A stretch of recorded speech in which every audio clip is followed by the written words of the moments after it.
through our consumer choices as individuals and as organisations, we have chosen to buy primarily on price without giving any consideration for what comes with that. So we have, in effect, through those choices, created the factory of the world, which is basically China and to a certain extent India too. And because we've made those choices, they clearly are emitting far more than we are. However, we cannot outsource, if you like, our responsibilities for those emissions.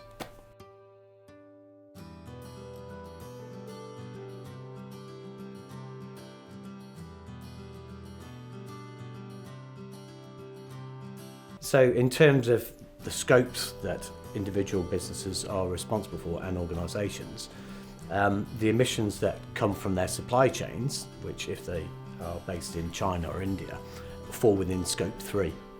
And you cannot absolve yourself from those responsibilities. So your choices about where you buy, what you buy and when you buy, if it's purely based on price, you're more than likely going to be making the wrong choices. So people have to be more informed about their own supply chains and what they're actually buying, because that has a huge impact on their overall greenhouse gas emissions or carbon footprint. So if you take an individual product or material that's bought in from abroad, the things you have to consider is what goes into making that up. So is it a mined product? Because there's lots of impacts in terms of mined products, not just energy, but it's also in terms of how it's transported, how far it's transported. There's an impact in terms of how things are transported, how things are made, how they're packaged. We do life cycle costs or life cycle carbon analysis rather of individual products, and that really gives you a very detailed insight into exactly what the impacts are of that product. A lot of people might think that, oh well, if I go to whatever retailer it is and I'm buying that, well, my impact is only in going to that store or clicking online and buying it and then it gets delivered, and that's my impact. Well, it's not. The impact is everything that goes around making that product.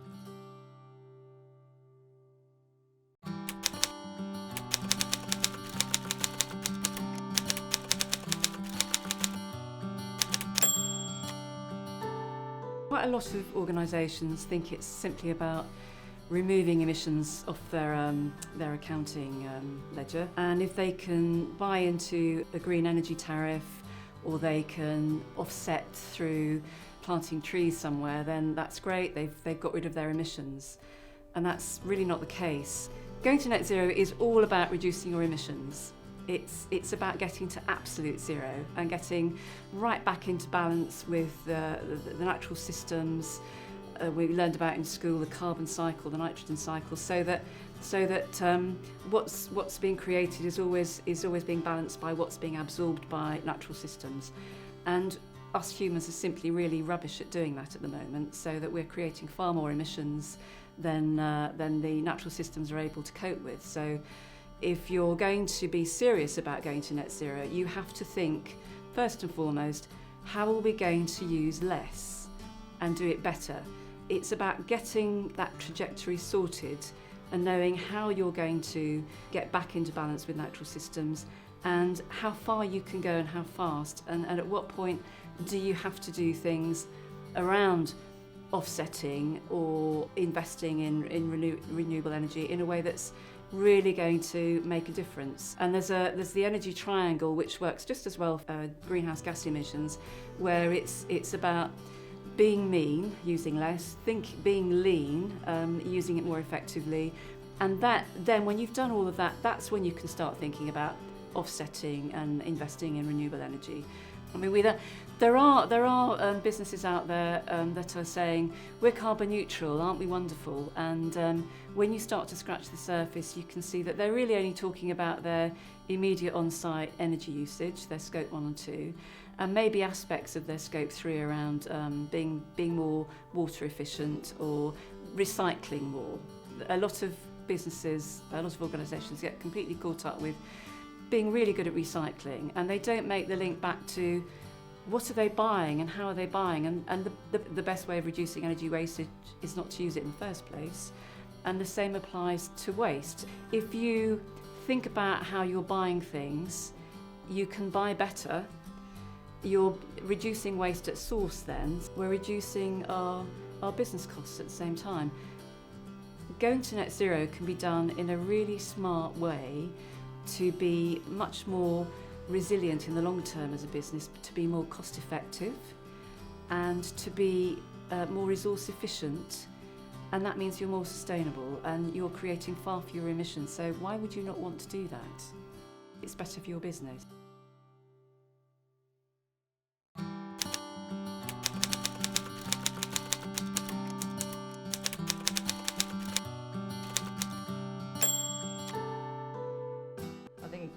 A lot of companies that have already been doing carbon footprinting historically or been thinking about their emissions footprint, most likely they'll have been thinking about scope 1 and 2. They might have been calling it that.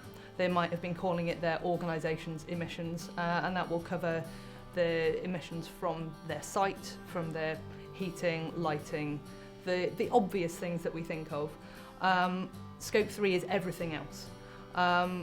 But I think when you start talking to companies about what are your impacts, it's very easy to get them to understand the scale of it. You can think of it like an iceberg. Probably scope 1 and 2 will be that tip of the iceberg, the stuff that's easy to see, that's easy to think about. But scope 3 is everything else. Think in terms of what happens as a result of your operations, everything you do. So your carbon emissions or your greenhouse gas emissions are all of the things which would not happen if you were not operating. And so every purchase, every mile, every interaction, you can go into a huge amount of detail if you want to. It's not necessarily helpful to go right down to the level of what is the carbon impact of sending a single email, but you could. Then we start talking about what are the biggest things and what can you impact the most. Most of it will be in scope 3. So all the purchases, all the travel, all the waste, all the water, if they have lots of investments, those will all be in scope 3. Think of anything that your company does and start thinking down the line what happens after we do it and what has already happened before we do this, deliver this service or make this product. And absolutely everything that you can think of as part of those conversations fits somewhere within your scope 1, scope 2. Most of it will be in your scope 3.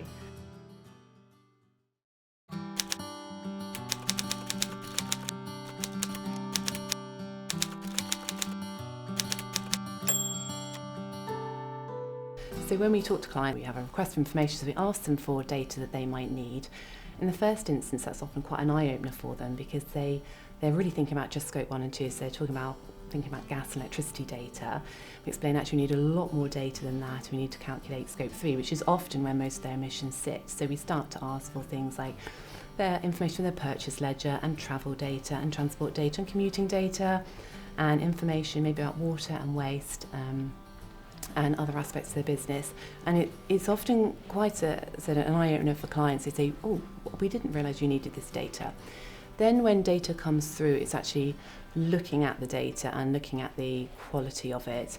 And we realise some of it we can't do anything with. Clients often record information in a way that suits their business, so perhaps for finance or expenses, but not for actually in terms of carbon or accounting for carbon. So an example of that might be travel data, where they know exactly what they spent on rail fares, but they do not know how much the distance was travelled, or they know how many miles were reimbursed to employees for business miles, but they don't know what vehicle was taken or how many people might be in it or what the fuel type was. So it's actually an education that we do with our clients, and often the data is not of a very good quality to start with, but we work with them to think about what they might need to collect in the future as well. But often we get very poor quality data, so we just get estimates on bills or apportion data, or they're not quite sure, or they don't really know where it would be. So we can advise and we can help on actually putting systems in place to make sure that in subsequent years we can get good quality data and help them log, particularly utilities, because that's an easy one to log, but looking at maybe categorising other data for them, such as spend data, so they can understand the information we need to their footprint and they can track it going forward.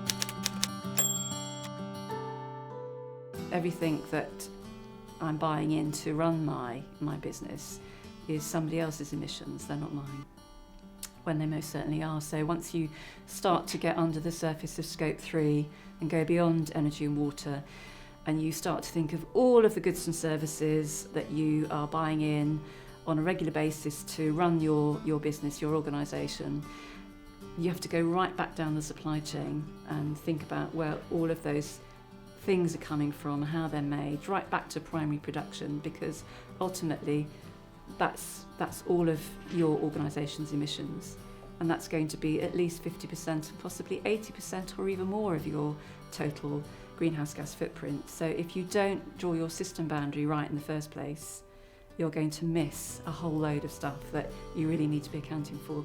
And the other difficult thing often is, depending on how an organisation is structured, we've talked to clients who talk about their UK business, but they're actually part of something much bigger. And when you're, particularly if you're thinking about setting a science-based target for your organisation, you've got to go right back up to parent group level. That's where the target needs to be set, and not just what we're doing in the UK, because that's just part of the picture. So again, it's the incomplete system boundary. And then the second thing is again going back to not taking account of all sources of emissions. And we're increasingly having some really interesting discussions with clients around all of the 15 categories of Scope 3, and when you get right down to the bottom of that list and you're looking at investments, we don't have any investments. Yes, but you have a company pension. So do you know what your company pension is ultimately investing in, and where does that go right back to down the supply chain to sources of primary production, because that's really important.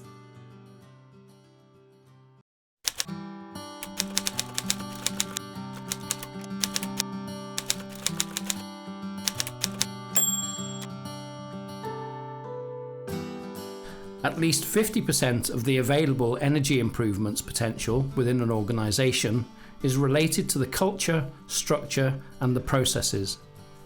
We can only access this by changing behaviours to harness the power of people and to embed sustained best practice energy from within. One of our case studies achieved savings of 9% of total site consumption from behavioural interventions alone. Interestingly, these were the same percentage savings as those from a new 480k factory LED lighting scheme that the company had undertaken. However, the internal and external costs of delivering the behavioural project savings were 30k with a payback of just 3 months.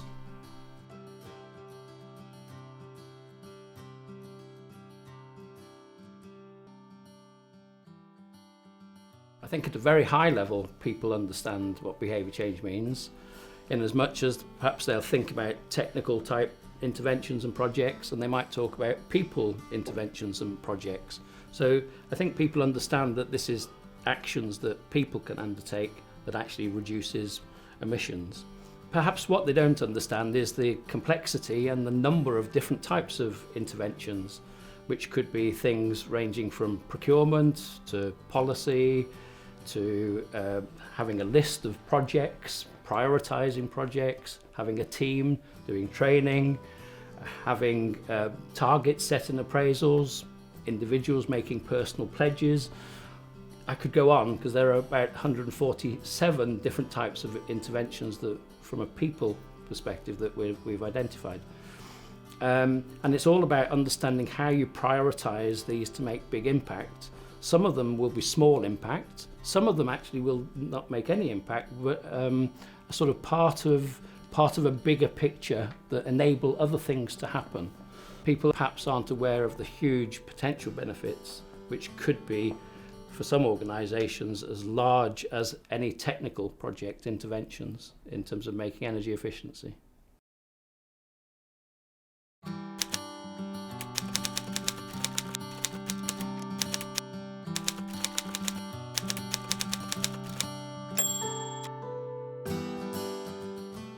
There are a number of technologies that are emerging that our customers and clients are starting to adopt as part of their net zero plan. I guess the most obvious one is heat pumps, which are now being used quite prolifically for providing space heating and other heating within organisations. And if there be air source heat pumps or ground source heat pumps, they are emerging and developing and being utilised quite significantly as part of the decarbonisation programme.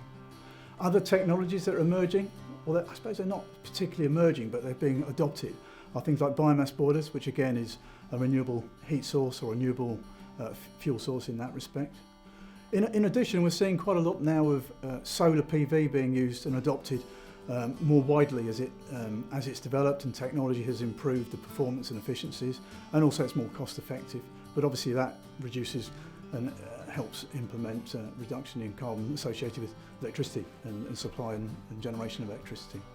Other emerging technologies that are probably more into the future, hydrogen obviously has been talked about significantly, and there's a number of aspects of hydrogen that are still being developed in terms of how cost effective it is, how carbon effective it is, but it will emerge at some point and certainly form part of that sort of overall mix of renewable technologies and net zero plans. In developing a net zero plan and certainly investing in technologies that provide heating, lighting, power and what have you, it's important to understand, I think, what the life cycle replacement requirements are. So what you might choose now as a replacement technology or renewable technology might well be different in 20 years' time at the end of that life, and still will form part of your net zero plan. So it could be that things like batteries in conjunction with solar can provide energy storage, and albeit they're probably not most cost effective at this point in time, in 10, 15, 20 years' time will certainly form part of the mix to moving companies towards net zero and supporting that roadmap.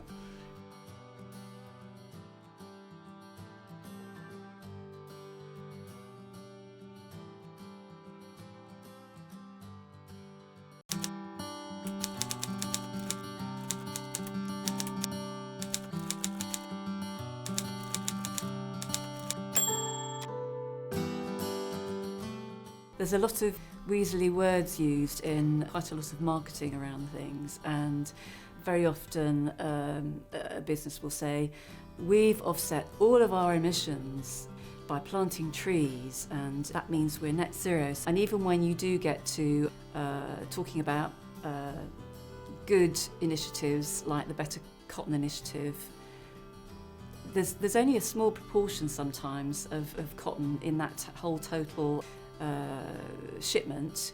It may not be much more than 25% at best. So you think you're buying a better cotton garment, then you have no idea how much better cotton's gone into that. So it's greenwashing of the worst kind. One of the disappointing things about COP26 was just a few days before, Science Based Targets Initiative launched the world's first ever net zero standards. So the Greenhouse Gas Protocol sets out how you account for different sources, different scopes of emissions, and they go into great detail in that, and they're developing updated sectoral decarbonisation pathways for different sectors. All brilliant stuff. So the SBTi have now come out with a new net zero standard to say how you set those targets and how you reduce your emissions. And there's a 5 to 10 year short-term strategy that you have to sign up to, which looks at the low-hanging fruit. How can you really fairly immediately reduce your scope 1, 2 and 3 emissions? And it's scope 1, 2 and 3. It's not just the first two. And when you've got to grips with that, you have to also set longer-term targets with things that are more difficult but that you can work towards, so that you can start to factor in as part of your strategy how you switch to moving to different materials, how you work differently with your suppliers, how you replace equipment that you might need to, how you can start to invest in different energy systems, and at what point you're going to get there. So that's your longer term stuff. And ultimately there may be things that you really can't do differently. And for example, one of our clients is one of the world's centres of excellence for health research and health and well-being. And they have to do a lot of travelling, there is no way they're ever going to be able to reduce at least a third of the travelling they do overseas, internationally. So whilst they're waiting for the aviation sector to decarbonise, they may get to a point in their net zero trajectory where they have residual emissions from business travel they really can't do anything about. So they can look at credible ways of offsetting that and achieving carbon removal. So as part of the new net zero global standard, carbon removals do come in, but they only come in towards the end of your emissions journey. You cannot do that up front. You can only do it longer term and down the line as we get much closer to net zero. So it's about credible carbon removals as part of the net zero global standard. And if big listed companies on the stock exchange were to lead the way and sign up to the new global net zero standard, that would be absolutely fabulous, because it would be pushed out down their supply chains. The ripple effect would start to spread and build momentum, and that would be absolutely brilliant.